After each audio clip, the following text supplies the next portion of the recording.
এই অত্যাচার আর সহ্য হয় না। তুমি তো মুখ ফুটে কিছু বলতেও পারবে না। ওই সন্ধ্যেবেলায় মাতালটা এসেছিল, বলে কিনা তবলা বাজাবো। বোঝো কাণ্ড। আমি তো ভয় চুপ করে আছি।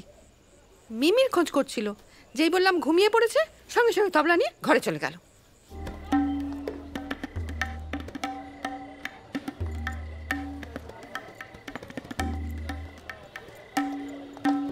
নাও, এই তো হালুম করে খেলো।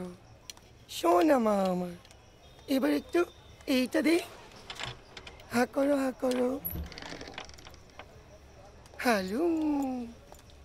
তারপর জানো তো, সেই টাইগারটা কাউটাকে খেলো। কেমন করে খেলো দেখাও এবার। দেখাও দেখাও দেখাও।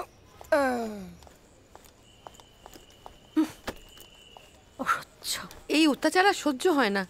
তুমি তো মুখ ফুটে কিছু বলতেও পারবে না। ওই সন্ধ্যেবেলায় মাতালটা এসেছিল, বলে কিনা তবলা বাজাবো। বোঝো কাণ্ড। আমি তো ভয় চুপ করে আছি। মিমির খোঁজ করছিল, যেই বললাম ঘুমিয়ে পড়েছে, সঙ্গে সঙ্গে তবলা নিয়ে ঘরে চলে গেল। যা চেয়েছিল দিয়ে দিয়েছি। এ বারণ করবে বাবা, মাতাল মানুষ। আর এ তো আধ ঘন্টা ধরে বসে আছে, মিমিকে জোর করে খাওয়াবেই খাওয়াবে।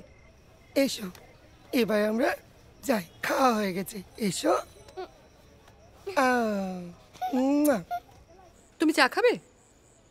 দাও। দিদি, দিদি, মিনিকে খাইয়ে দিয়েছি, ওকে ঘুম পাড়িয়ে দেবো। না না, ও এখন ঘুমাবে না। মিমি, ইস, মুখে কি লেগে রয়েছে। যাও, তুমি খেলো। দিদি, একটা কথা বলবো? ওই যে সেদিন তুমি যে তসরের শাড়িটা পরেছিলে না, ওটা একটু আমায় দেবে দিদি। আমার এক বন্ধুর জন্মদিনের নিমন্ত্রণ আছে, সেখানেই পরে দেবো। ও, তুমি শাড়ি পরবে? আমিও শাড়ি পরবো। হ্যাঁ, দাও না।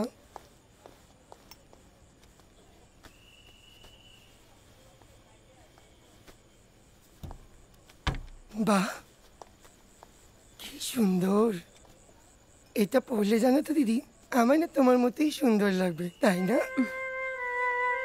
জানো দিদি, আমি না একটু একটু করে টাকা জমাচ্ছি অপারেশন করাবো বলে। এই কথাটা না প্রথম তোমায় বললাম, এখনো অব্দি কাউকে জানাই। মাত্র 30,000 টাকাই সবে জমেছে। আমি একটু ফ্রেশ হবো। মানুদি, চাটা হয়েছে?